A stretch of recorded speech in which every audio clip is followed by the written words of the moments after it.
us, leave your cheese to sour. Join us, come and waste an hour or two.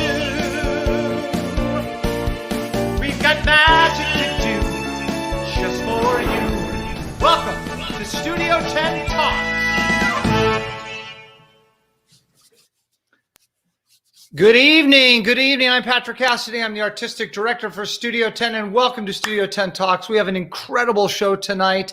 I first want to say it at the beginning and the end of every show, our theater company. We survive on theater shows, productions, and donations, and right now we can't do shows. So there at the bottom of your screen, you can message Studio Tenn Talks. Please make a donation. We've got 4 donations. I want to show you this. This is incredible. We've got these incredible Studio Tenn masks. Take a look. A lot of bling. And these masks, they can work as a lot of things. You could make it an earring. You could make it, a small hammock for small things. It works as a lot of things. Oh, I could use it to go to sleep. What are you? I'm doing a lot of humor. Anyway, these Studio Tenn masks are awesome. Wear them. I'm going to talk to our Mayor Ken Morre about that very same thing. And also, I want to tell you guys at the end of the show, I'm going to give you a whole thing. We are producing content right now. We haven't been able to produce live shows, but we have the incredible Mr. John Mark Magaha in Signed, Sealed, Delivered. It's a tribute to Stevie Wonder. There he is. We're going to produce this on October 23rd and October 30th, Friday night at 8 p.m. Central Standard Time.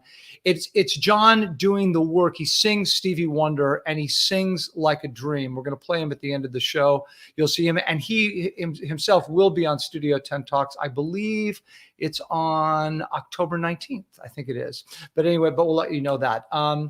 You will say. Anyway, let's get to the show. So tonight, our first guest, he is Franklin's 31st mayor, second physician to head Franklin.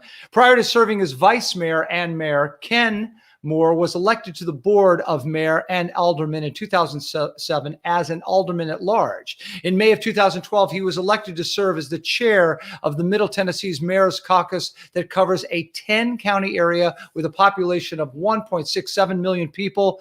Please welcome Mayor Dr. Ken Morre. Hey, wow. Thanks for the nice introduction. Oh, my God. We could go on all day, but we only have a certain amount of time here, Ken. The resume is unbelievable.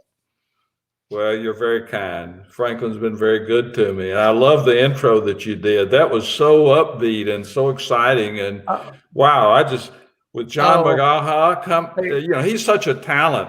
And by the way, is this a pajama party or something? You got on your pajama top? Oh, Ken, I love it. Yes. Yes. Well, on Zoom, you can only wear stuff on the top. Well, I'm in shorts and sandals on the bottom, but no, it's a one-piece pajama outfit that I wear. We'll stay in your seat. We don't want to see the rest. Yes, I will. So, Ken, I got to, first of all, I got to talk to you about being a doctor. When you were practicing medicine, what was your specialty? What was your specialty? I trained as an orthopedic surgeon with a special interest in hand surgery. Wow. So you could repair all the destructiveness I've done over the year in basketball to these hands? Well, I couldn't make you perfect. I might make you better. Oh, that's okay. I'll take better. And how long were you? How long were you a doctor before you retired or went into being a mayor? Well, I practiced as an orthopedic surgeon for over 28 years. And whenever I finished my practice and retired, that's how I ended up in Franklin. My wife said, "I'm moving home." I said, "What?" So another career, but I've continued to be involved with some organized medicine, but really one of my passions has been the Shalom Foundation in Guatemala, where we have a hospital that treats children, poor children that otherwise they would never get any care. And we offer every specialty except neurosurgery and heart surgery to these poor Guatemalan families. And so we're taking the best surgeons in the world from all of the children's hospitals in America and specialty groups that do children's surgery. So these kids are getting the same surgery your kids would get in America. Oh, and it's that is beautiful, Ken. That's fantastic. How long have you been doing that? you know, I've had so much fun doing it. I couldn't really refresh my memory and tell you. I imagine I've probably been doing it maybe 10 years with this the Shalom Foundation, and of course things are bad down there right now. Yeah. And a lot of people starving, and we can't send teams down there now. But we're hoping to get started back up sometime next year, early next year, sending some of these pediatric surgery teams down. Well, God bless. That's wonderful.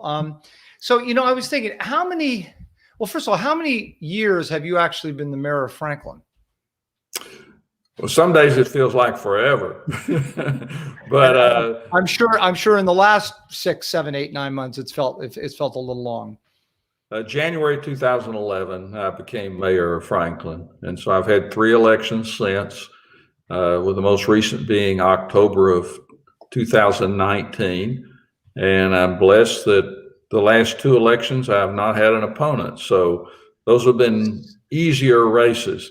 So there's no term limit. You could be forever, which is what we're hoping for, please. Well, you're kind about that. There is no term limit in Franklin, Tennessee, as far as our charter. I could be elected as many times as I'm willing to run, and as many times as the citizens of Franklin would elect me. Well, I'm honored to be serving now, and we'll see what happens in 3 years. So let's talk about then, and I know you are a huge proponent of these, as we all are, which is, and I don't mean Studio 10 or wherever that is. But I do mean Studio 10, but I actually mean the mask itself. Tell me what the last 9 months has been for you here in Franklin with COVID and all that. Well, it's been very, very different because we've seen businesses shut down because of the pandemic. Only essential businesses were operating. We've had mask mandates in Williamson County. We've seen about 40 deaths in Williamson County. We continue to see cases of COVID-19 since the mask mandate was lifted. In fact, in the past 7 days, we've had a 40% increase in cases. So this is very concerning to me. And, I kind of expected somewhat of an uptick, but this is a little more than I expected. And I think that this is probably one of the most dangerous times during the pandemic because we've let our guards down. Yeah, right. So you're exactly right. There's certain important things that we need to be doing. And one of them is wearing a mask when we can't physically distance. We need to avoid crowds. We need to be washing our hands, doing all those things that we know we're supposed to be doing to protect ourselves. But the mask is a proven entity. We had a lot of confusion about it early on because we had mixed signals, but there is no mixed signal now. No, it's mask clear. Make a difference. Yep, it's clear. Did you ever consider, because you're so great, and obviously since 2011, the proof is there. Did you ever consider running for a higher political office? I did explore running for the 7th Congressional District seat, and I got some really good advice from one of my friends. Don't. And, well, I had people tell me what a great job I would do and all this ego-inflating stuff. But my friend, he looked at me and he said, "Can you have more fun here or there?" And I said, "You nailed it on the head. I'm having a great time being mayor of Franklin. What a great opportunity I have. And I'm mayor of one of the best cities in America. In fact, it's the number 8 best place to live in America. And we are an all-American city. And we continue to get recognitions for many different areas of what we do in Franklin." Well, amen. As I said to you earlier, being new from California, I came here in January, and I hear about all these Californians that are migrating here to Franklin, and I say, no more. we locals, we don't want any more of those Californians anymore. Well, I love what you said. We locals, and you've been here a year, and you're already That's a local. right. And we love that. Because, So I think.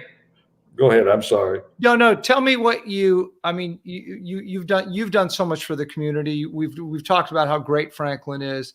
Tell me what and you've been so great to Studio 10. What do you think Studio 10 does for the community? Well, I think it's an important cultural component of our community that needs to continue to grow and enhance our community. We've got great bones. We have a great downtown. We have a great business community, but every community needs some culture and some art. And just the Studio 10, my wife and I are in love with it. We love the shows.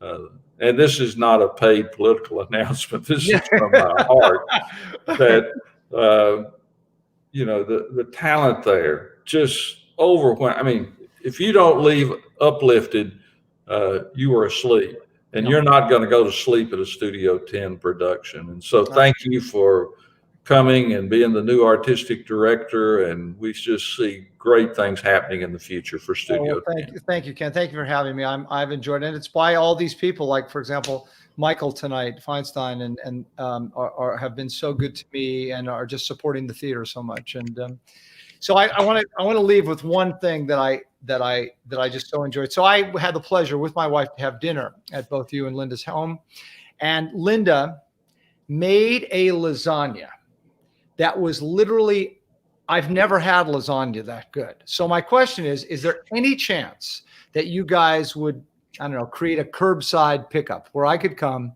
and get a little of that lasagna? You're breaking up there. I can't really hear what you're saying.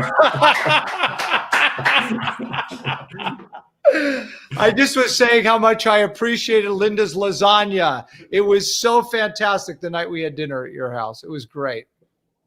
Well, it really was a good night and a lot of fun and such great friendship, and a lot of bonding went on there that night. Oh, it was wonderful. And Tony McAllister says, Morre is a great friend to Studio 10 and the theater in general. And Ken, I can't thank you enough for doing this for us. Thank you for supporting us. Thank Linda for supporting us. You guys are amazing, just amazing. And you're the reason we have a big smile on our face when we walk around Franklin. So thank you. Thank you. I appreciate it, Patrick. Quite an honor to be here. My pleasure. Thank you. Yeah. Wow, Ken Morre, Mayor Ken Morre. We had a mayor on our show. Oh, I'm so excited. Okay, this next gentleman, my next guest. Well, I could spend the next, 45 minutes reading his bio and his resume, but I'll start with, he's an American singer and piano virtuosi, archivist of the nation's greatest music traditions, ambassador of the Great American Songbook Foundation. He's a 5-time Grammy Award nominee, two-time Emmy nominations for his PBS-TV specials, and acclaimed for his NPR series. He serves on the Library of Congress National Recording Preservation Board, Emmy Award nominated TV special Michael Feinstein, The Sinatra Legacy, which was taped live at the Palladium in Carmel, Indiana, aired across the country in 2011. The PBS series Michael Feinstein's American Songbook was the recipient of the ASCAP Deems Taylor Television Broadcast Award, named Principal Pops Conductor for the Pasadena Symphony in 2012, serves as Artistic Director, we're going to talk about that, of the Palladium Center for the Performing Arts. He owns 3 clubs, Feinstein's at the Nico, Feinstein's at 54 Below, and Feinstein's at the Regency. He has designed a piano for Steinway. Ladies and gentlemen, welcome the legendary, incomparable Mr. Michael Feinstein. Hi. I can't follow you. I could have been there for another hour. We had to cut it and shorten it and edit it and all of the above. Well, thank God. How are you, Michael?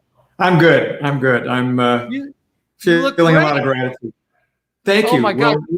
So handsome, and at a piano. One of my hits. So, okay, I have so much to talk about, but I want to start with you, and I want to start with just stuff I've done and read and done my detective work on. Uh-oh. You were born in Columbus, Ohio, correct? Guilty as charged, yes. You'll tell me when I'm wrong. Okay. Do you still go back to Ohio? Do you still have a place there or a family or anything there? I do have family there. I go there once in a while. I haven't performed there in a while, but of course no one's performed anywhere in a while. That's But true. yeah, I do go back, and I have a great fondness for Ohio. So this is going to sound like a strange question, but are you familiar with a gentleman who was one of the pioneers in terms of summer stock theater out of Ohio named John Kenley?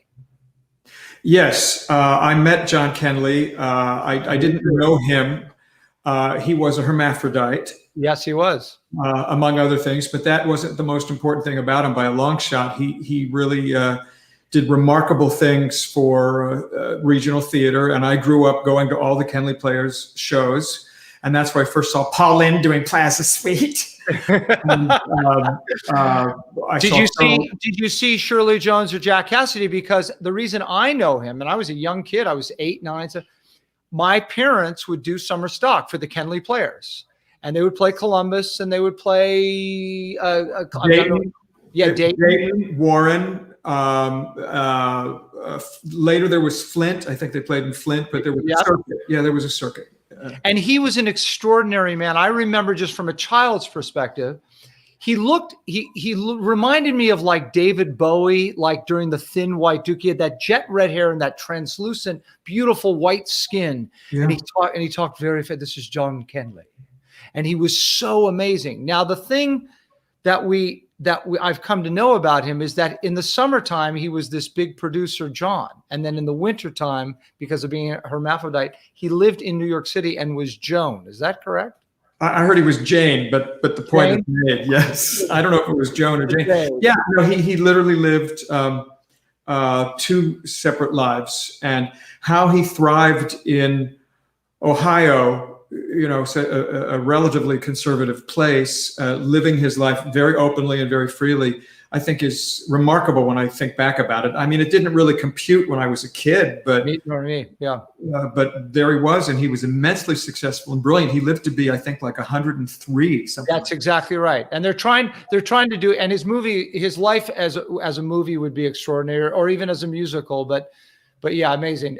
Okay, but getting back to you in Columbus, so you started playing piano at age 5? Yes. Like that? And you were so good that you were playing songs very, very quickly. So therefore you said, I'm not going to, or you said, I don't want to study anymore. I just want to play by ear. Is that true too? Yes. Well, my parents bought a piano when I was 5 years old, and it was an upright piano that was delivered. And I sat down literally and started playing.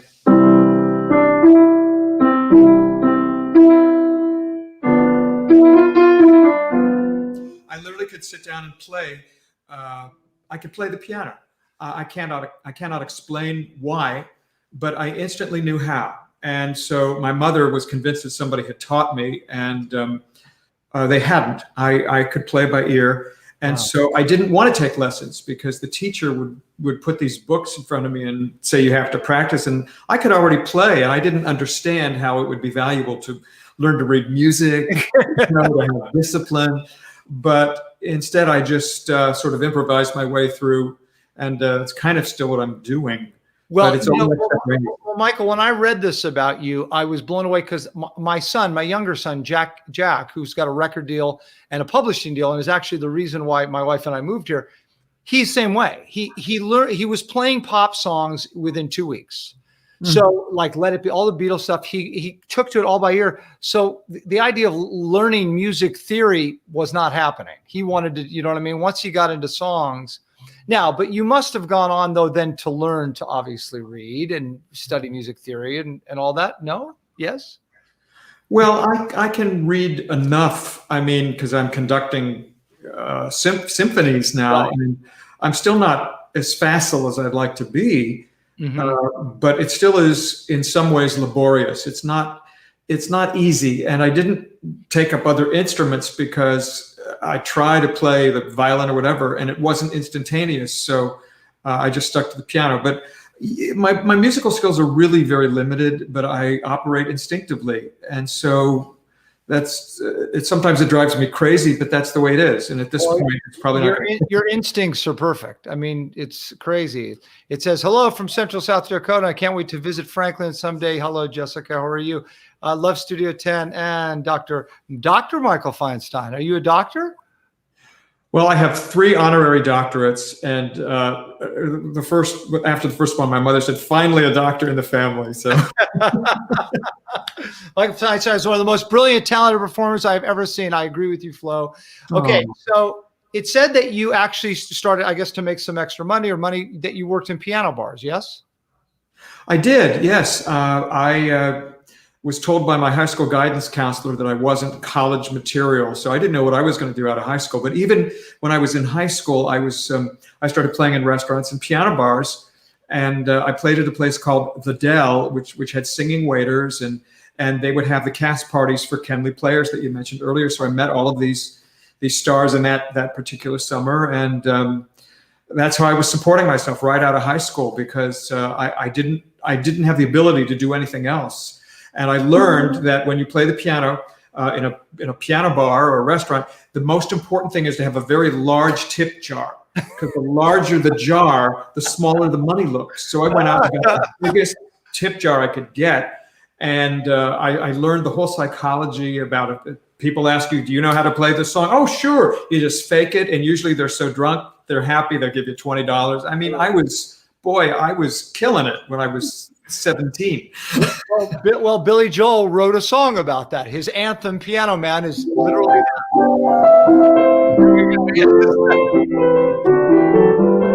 Anyway, oh my God. So, okay, so 1977 rolls around and you come to California, and is that around that time that you came to LA? Yes. Well, 1976. So you come to California in LA and you meet a guy, by the name of Ira Gershwin. Yes. And there you are. Look at you with, I can't believe that's Ira Gershwin sitting next to you. I saw this photograph. Your assistant Bradley sent us this photograph, and I literally kept staring at it. I still can't take my eyes off of it. So, Michael, wow. Ira Gershwin? You worked with Ira Gershwin. What was that like to us simple people? Well, for me, he was one of my heroes. From the time I was very young, I became obsessed with what we now refer to as the Great American Songbook. And so I became familiar in my teens with the names of these songwriters, Irving Berlin and Cole Porter and George and Ira Gershwin and all these writers. And Ira Gershwin was one of the few of the golden era who was still alive. He was 80 when I met him, and I was 20. And I met him through a series of coincidences. It's a long story, but I got to meet him, and I ended up spending 6 years taking care of Ira's archive. And he wrote these lyrics to all these classic Gershwin songs: "The Man I Love," "Someone to Watch Over Me," "Love Is Here to Stay," "I've Got a Crush on You." And he was my college education.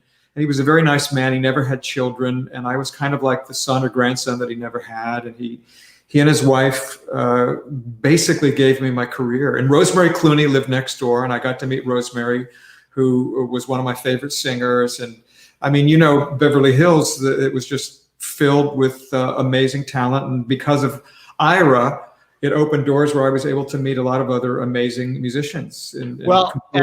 As you said, I mean, I'm very familiar with Rosemary's House, and as we've talked about, my brother Sean, one of his best friends, God rest his soul right now, was Miguel Ferrer.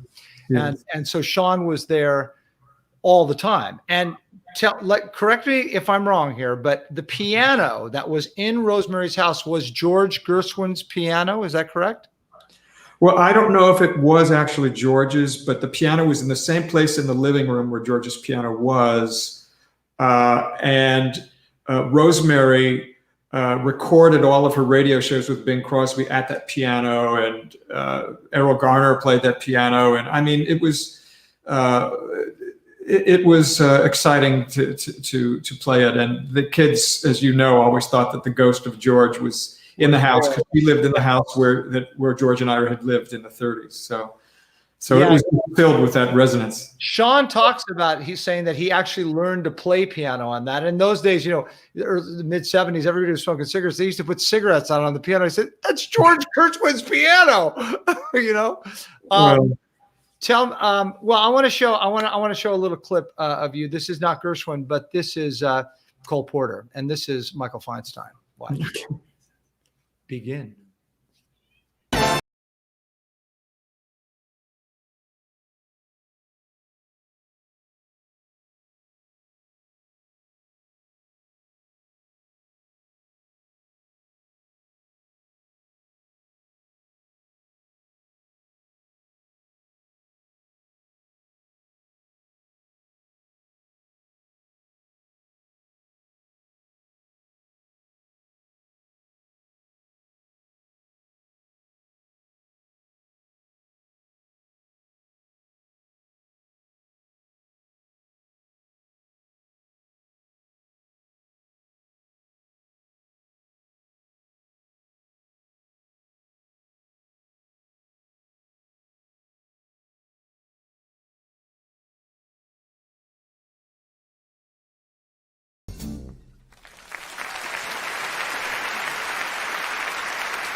Oh, where was that? In London?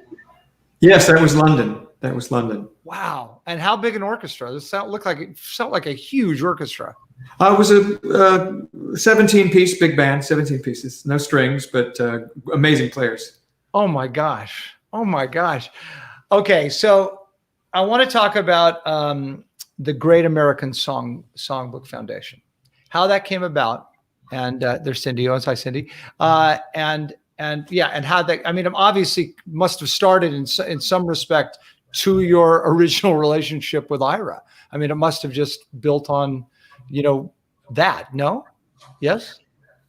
Well, yes. Short answer, yes. Longer answer, I've been a collector of music and memorabilia my entire life because as a child, I was so obsessed with this music. For whatever reason, it spoke to me on a level that other music did not. Contemporary music was fine. My brother and sister listened to it, but the Great American Songbook resonated in a deep place within, and it was the music that became my music, even though it was generationally way older. And so I started collecting sheet music and records and ephemera and oral histories and just gathering material, and I was trying to figure out what was going to become of all this material and how to pass it on to succeeding generations. And eventually I created the Great American Songbook Foundation because we have wonderful archives, musical archives and institutions for the Rock and Roll Hall of Fame, the Country Music Hall of Fame, the Experience Music Project. We have celebrations of all different genres of music in this country, the Blues Museum in Mississippi. But we don't have a physical place for the Great American Songbook, which is to me one of the great musical exports of America around the world. Absolutely. So I started the organization initially as a means of preserving collections and artifacts and a place to come to do research, find orchestrations in music. But it quickly, the educational part of the organization quickly morphed into one of the most important things we do, where we have annual songbook academy with kids from all over the United States who come and experience and learn about the Great American Songbook with mentors and judges and performers, and they take master classes. And these kids are like little seeds that we plant that go out all over and fall in love with this music. In addition to whatever else they listen to, they love these songs. And for me, I want to spend whatever time I have left on this planet doing what I can, in addition to writing music and such, to keeping this music alive because it's important. And when people hear it, it becomes a part of their soul. This music is connecting to contemporary audiences because it is completely different from what we hear now. And it goes to a different place in the body. The brilliance of the lyrics and the harmonic structure and all that, it is our classical music, if you will. It is music that literally will last forever. It will last hundreds of years. Just as we listen to Beethoven or Palestrina or music that goes back hundreds of years, this music will survive for a very, very long time. And so I want to do what I can to keep it going. It's brilliant, Michael. It's so brilliant. It says wonderful collection in Carmel, Indiana. Jim, is it Brainerd for Carmel, Yeah. Maryland. Oh, and then and you have ties to Carmel, Indiana, so you must have a tie to your Midwestern roots. Franklin and Carmel are similar. What can we do to bring you to Franklin, Michael? Well, you know, I've been to Nashville and I've been to Franklin because I have friends who live there. I have a number of friends, so I've been to Franklin, including me now. Yes, so now it's a beautiful place. It's a beautiful community, and it does remind me of Carmel. As the mayor said, Franklin is the number 8 city, most popular livable city. The city of Carmel was named by Money Magazine as I think the 10th most livable city. Was it 10th? Anyway, it was one of the top 10 most livable cities a few years ago, because there's a certain kind of forward-looking essence in Carmel as there is in Franklin, where they are communities that are very carefully planned around urban development and gathering spaces and centers in a way that bring people together. And so Carmel is a place that I love, and I'd love to come to Franklin. Maybe we can do something. I'm bringing you to Franklin. Oh, no, I'm holding it. I'm bringing you to Franklin. You're staying with me in Franklin. You're going to live in Franklin. No, you have a new home. Tell us about your new home. Oh, my new home, literally. Yeah. Well, I'm about to occupy a place in Pasadena. Mm-hmm. I'm actually a resident of Carmel, but here in California, I have a lot of the collection, and of course, I do a lot of work here because I conduct the Pasadena Pops. So when I'm not in Carmel, I spend a lot of time here performing with also a nightclub that I've opened called Feinstein's at Vitello's, which recently opened in LA, which will reopen when everything does.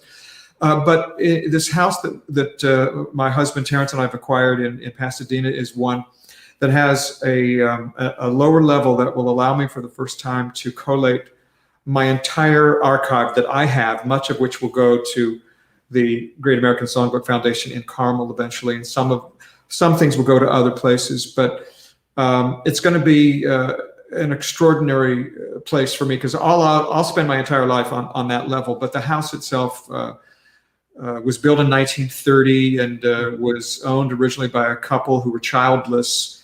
It was originally a house that was on 16 acres. It's been cut down tremendously, but they had 32 servants and lived this lavish lifestyle back during the Depression. She was the heir to Liggett and Myers Tobacco, and he started Edison Electric in Southern California.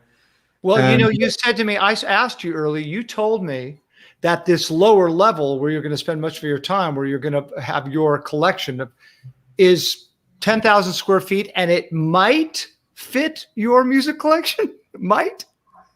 Yeah, that's true. Oh gosh.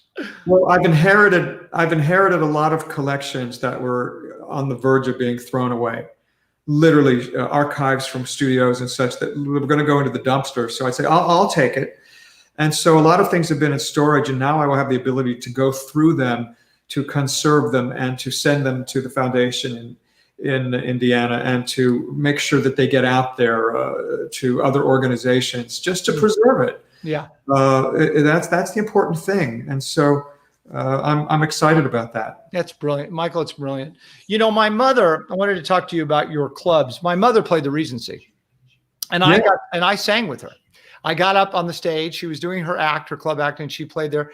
And I think I got up and I did Trouble in River City, and I sat there with Rita Moreno, who had played the week before, and we watched my mother's show. It was actually wonderful. And you have Feinstein's 54 Below, right? And you have the one is it Nico? Is that what it is? Yeah. Nico in San Francisco. Yeah. Amazing. Now, this is what I was going to ask you. Did you ever go to 54 Below in the 70s or 54? Studio 54? Yeah. I did go one time. I went late in the game for Studio 54 because it started a few years before I was of age. And honestly, I remember nothing about it. So I hope I had a good time. Well, you know who I was too. I went late in the game too, but I went because my brother Sean was playing Madison Square Garden.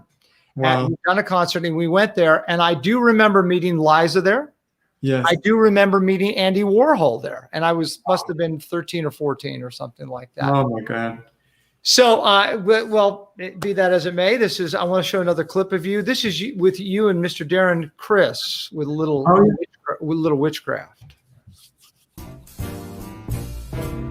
Those fingers in my hair, that sly come hither stare, that strips my conscience bare, it's witchcraft. And I've got no defense for it, the heat is too intense for it, what good would common sense for it do? 'Cause it's witchcraft, wicked witchcraft. And although I know it's strictly taboo, when you arouse the need in me, my heart says yes indeed in me. Proceed with what you're leading me to. Oh gosh, that music. That's singing. So okay. So of all these composers, of Cole Porter and Gershwin and Julie Stein and Jimmy Webb and all of them, who's your favorite to sing? I guess the easy answer is Gershwin, but you know, it's hard to choose. I love Harry Warren. You know, Harry Warren was one of my absolute favorite people whom I met through Ira Gershwin, and his body of work is spectacular, and I love singing his songs. But they all were so great. That's the thing that is extraordinary, is that when you look at the body of work that they all contributed to at the same time, the level of quality, the level of achievement for something that really was for commerce is pretty extraordinary. And so I love singing All the Things You Are as much as I love singing The Nearness of You by Hoagie Carmichael, or Julie Stein and Sammy Kahn, Time After Time. I mean, they're all supreme songs, and they all were trying to find different ways of expressing the human condition in an eloquent fashion, and it raises how we feel about life, raises our feeling of joy of creation. So it's when you worked with Ira, did he ever tell you how he wrote a lyric? In other words, like I remember, you know, Hammerstein talked about how he wrote and when he wrote. It's always talked about when he wrote in the morning. Or did Ira talk about how he would come to a lyric and when he would write it and all that? Yes, he did, because I was curious. And he said that in his collaborations with his brother George, usually the music came first. George would play a tune, and then they would work it out together. And then Ira would go off and finish the lyric. George was quick, and Ira was not quick. Ira would take weeks and weeks to work on something. And so that's the way it usually happened. But sometimes for a character song, Ira would write the lyric first. When Ira wrote with Kurt Weill a show called Lady in the Dark, he wrote all the lyrics first because Kurt needed a lyric at that point to inspire him. So that entire show was lyrics first. So he could work. I did that show at City Center. You did? Oh my gosh. With Christine Ebersol. Oh my God. Yeah, it was great. Yeah. I played the matinee movie star idol guy. The part that Victor Mature originally played. Yeah. So exactly. This is new. Did you sing This Is New? Yeah, This Is New. Mm-hmm. This is new. This is new. I was merely existing. That's the one. I don't remember the lyric though. Yeah. Yeah. It was great. It was great. But I'd never heard of that show. And she was Christine was fantastic. She's spectacular. She's so tell me about Pasadena Pops. And why haven't I gotten to? I want to watch you conduct that orchestra when we go back to conducting and doing all that good stuff. Well, I'd like to officially invite you as a guest performer Oh gosh. Anytime, anyway, I'll do it with a mask, whatever you say. Okay, well, we're back presumably next summer, and it's quite interesting because I had never conducted an orchestra. I'd worked with a million conductors through the years doing lots of symphony gigs, and yet I never really paid that much attention to the conductor. It's like it was their job to follow me, and I came to regret that the minute that I had to conduct myself. I didn't pay more attention because I didn't realize, because I'm a dummy, I didn't realize how fiendishly difficult it is to accompany a singer, especially through rubato and such. And I had worked the Pasadena Pops as a vocalist with Marvin Hamlish conducting a Porter show. And it turned out to be Marvin Hamlish's last concert. He was the principal Pops conductor. Oh, wow. After he died, very suddenly, about less than a month after that gig, they asked me if I would take over his post, and I said, but I don't do that. You should get someone who does that. And they were insistent to the point that I finally relented and said I was willing to try it. I said, but you have to understand that this could easily implode and this could be a disaster. And they said they were willing to take that chance. So I said, okay. And I went and hired an orchestra to practice. I went to Seattle, because to practice, you have to conduct an orchestra. You can't practice with records because they have to follow you. Right. So I did that. I worked for a long time, and finally, it was 2013, I think, summer of 2013, I conducted for the first time, and it went okay. And I'm still doing it. And it went very okay, obviously. Well, I was really learning on the job, but it was good enough, and now I'm better. Well, I can't wait to watch you. I'd love to watch you do that. And you know what you said about Marvin? Oh, God rest it. What a brilliant, funny, brilliant man. I got to direct at the Kennedy Center Music Man that he played for. We did sort of a Shirley Jones kind of hybrid of the Music Man. Rebecca Luker sang, and I got to direct it. And then we did it also at Heinz Hall because he directed both in Pittsburgh and in Washington. Yes. And it was remarkable. It was such a talent and such a loss. I want to tell you, so we play a game on this show, Michael. It's a little game that I think you're going to probably destroy me at, but we're going to play a couple of them because you're so good and you're such a wordsmith and you're such a ridiculous pianist and singer and all this. So it's called Remember the Lyric. Now, this is a lyric that you have sung probably many times more than I have sung. I'll sing the first lyric and then I'll point at you and hopefully you'll come back with me at a lyric. And if you don't come back with me, you can improvise or I'll throw another lyric and then we'll go on to a different song. Okay? Okay. We'll see what I remember. I mean, because this is sometimes like Swiss cheese. So. I understand. I get it too. Okay. Well, let's see. We'll see if you know this. And I was thinking of songs that you probably would know. Let's see. Luck be a lady tonight. Luck be a lady tonight. Luck if you've ever been a lady to begin with.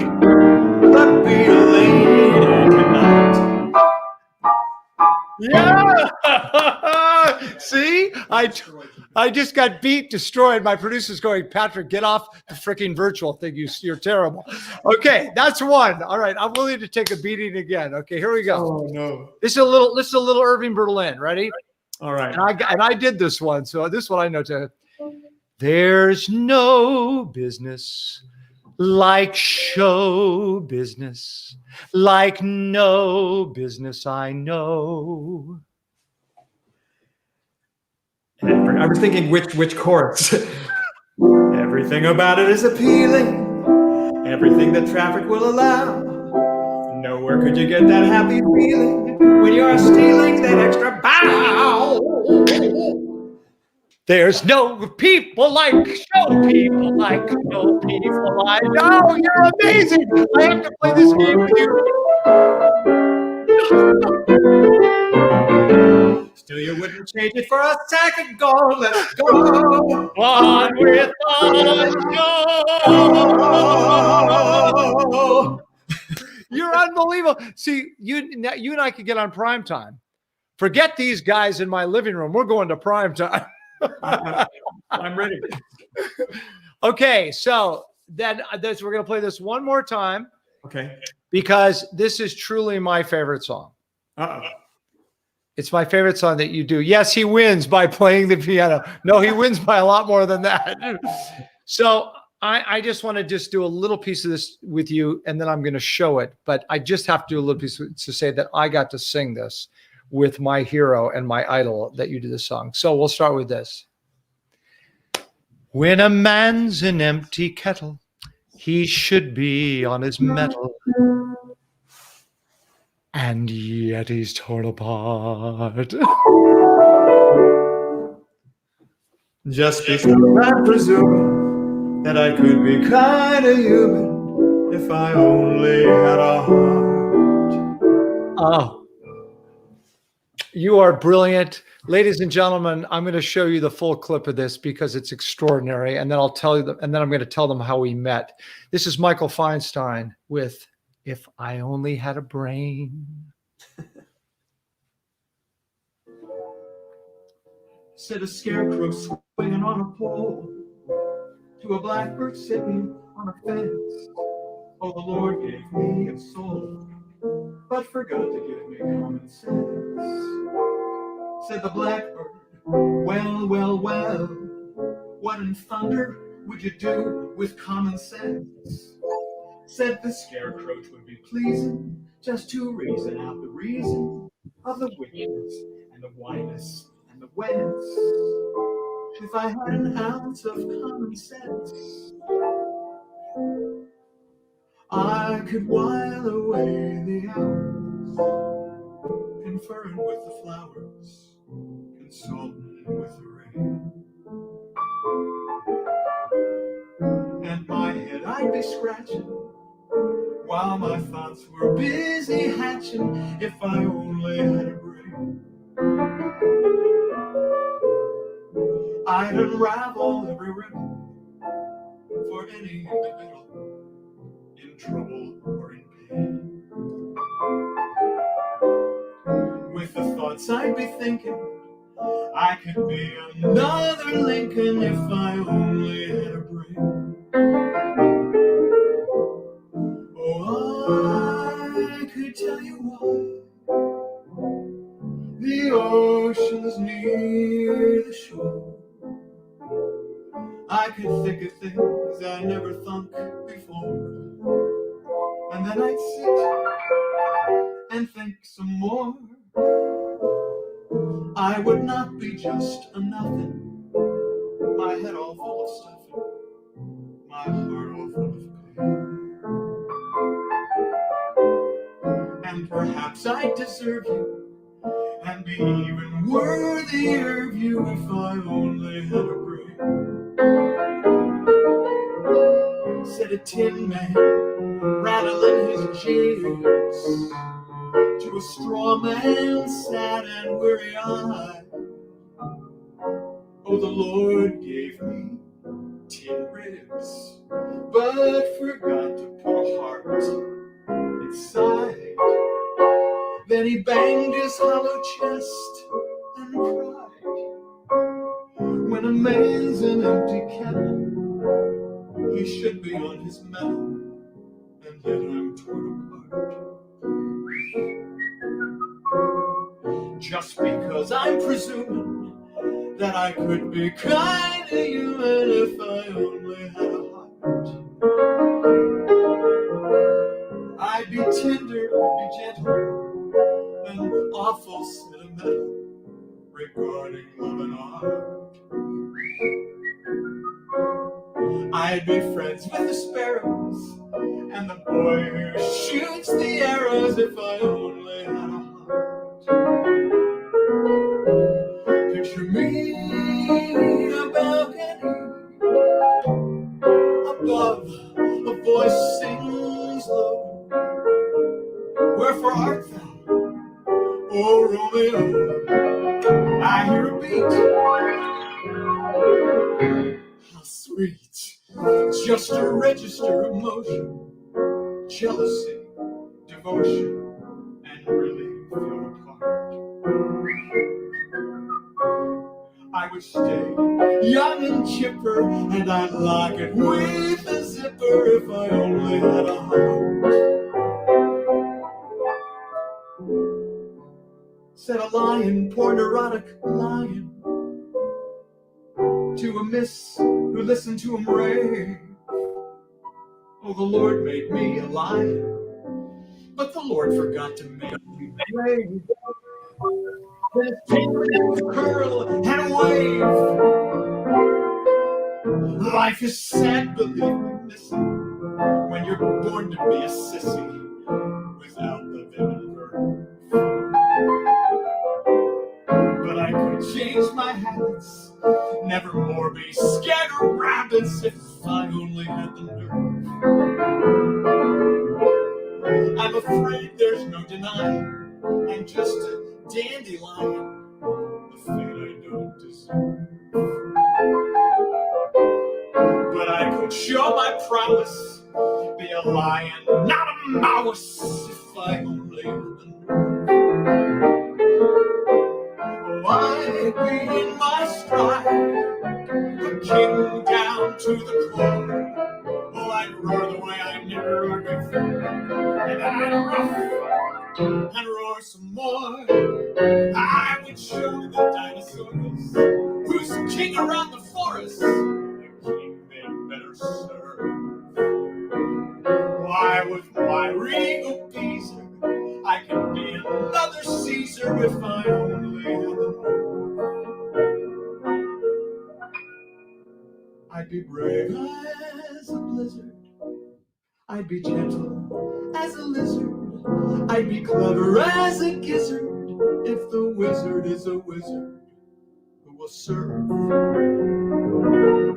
Then I'm sure to get a brain, a heart, the nerve.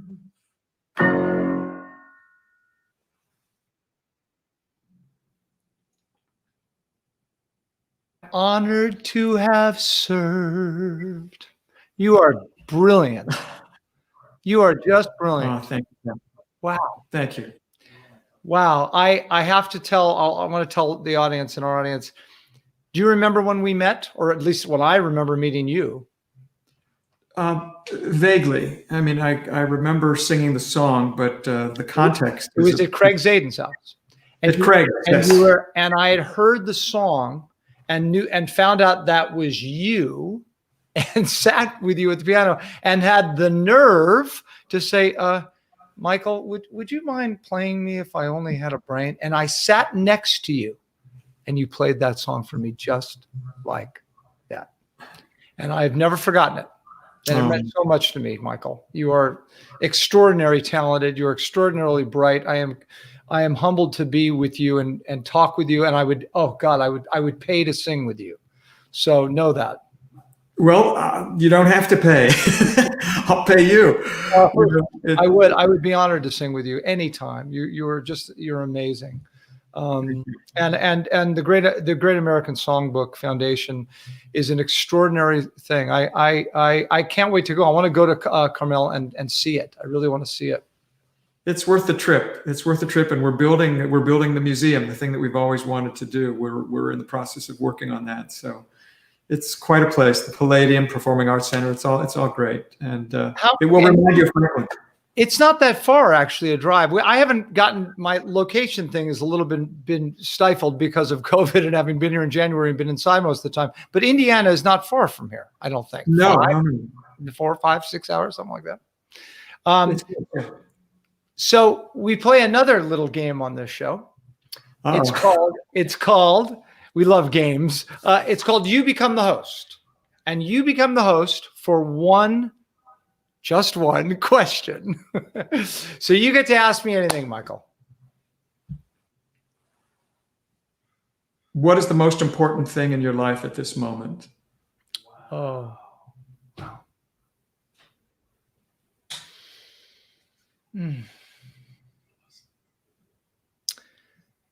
Love. The love of my family, the love of my friends, the love of people and people able to love each other in the wake of what we're going through. Love. That sounded so sincere. That's remarkable. It's what I do. It's what I think about every day. It's how can I love somebody, that person? How can I love that person? So, great question. And what is for you?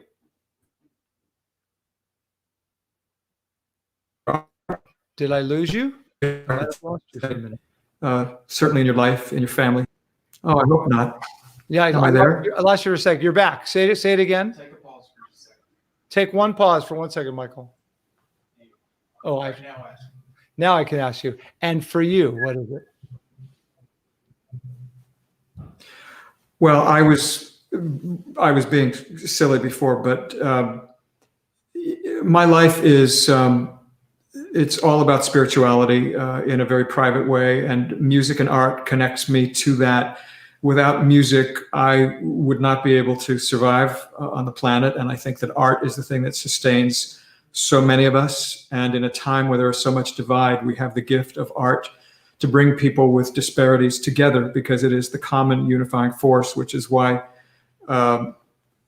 Studio Tenn is so important. Why this is what will heal all of us, and I pray that people will find healing in whatever way they can. But I do promise anyone that I come in contact with that to connect with music that you love is a way in, because it connects us to God and to spirit, and that is the most important thing for me, to share art with the hopes of creating bridges. Well, I can't wait to have you share it with me and share it with us. And I'm telling you, I'm going to call you incessantly, and you're going to get upset, and you're going to say, Patrick, leave me alone. And I'm going to say, no, you promised that you would come and share your love of music with us. Indeed. I keep my promises. I adore you, Michael Feinstein. You are absolutely class in every way personified. Thank you so much for being here and for doing this for us. Thank you, Patrick. Thank you for your talent, for your kindness, and for being a great host. So I adore you. I will speak to you soon. I'll be calling you very soon. Maybe I'm calling you. All right, my friend. Thank you. Thank you. God bless. You too. Oh, I'm taking be still my heart. Be still my heart. What a great show. Gosh, what an incredible show. I hope you guys all love that. I mean, American Morre, Michael Feinstein. This show I sit in awe of it. From Mrs. Linda Moore, Franklin's First Lady, Drive-By Lasagna, coming soon. Yay! I can't wait, Linda. Thank you. The best in town. I want to remind you guys all that on October 23rd and October 30th, Studio Tenn is presenting at 8 p.m. Central Time. There he is, John Mark Magaha, signed, sealed, delivered. He sings the music of Stevie Wonder. I'm going to show you in a second how incredible this guy is, what a singer is. He talks about Stevie Wonder's life. He talks about what Stevie Wonder meant to him. And John, as you guys know, John Mark has been a huge part of Studio Tenn. He was in the Ray Legacy. He was in Big River. He has been a part of Studio Tenn on our stages for quite some time. Get your tickets. They're $35. I told you we were going to produce stuff and continue. What else do we have? You can go to www.studiotenn.com and make a donation. Get tickets to John Mark Magaha for there it is at the bottom there, and they go on sale on Wednesday. And we're going to go out with Mr. John Mark Magaha singing Stevie Wonder, signed, sealed, and delivered. Good night, everybody. Isn't she lovely? Isn't she wonderful? Isn't she precious? Less than 1 minute old. I never thought through love we'd be making one as lovely as she. But isn't she lovely, made for our love?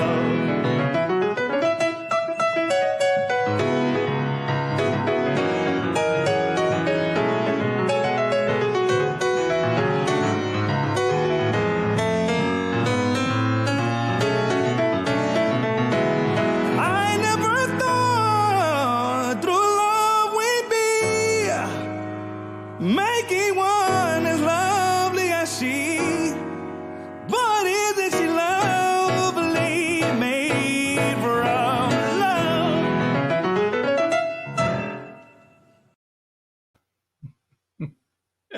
Amazing.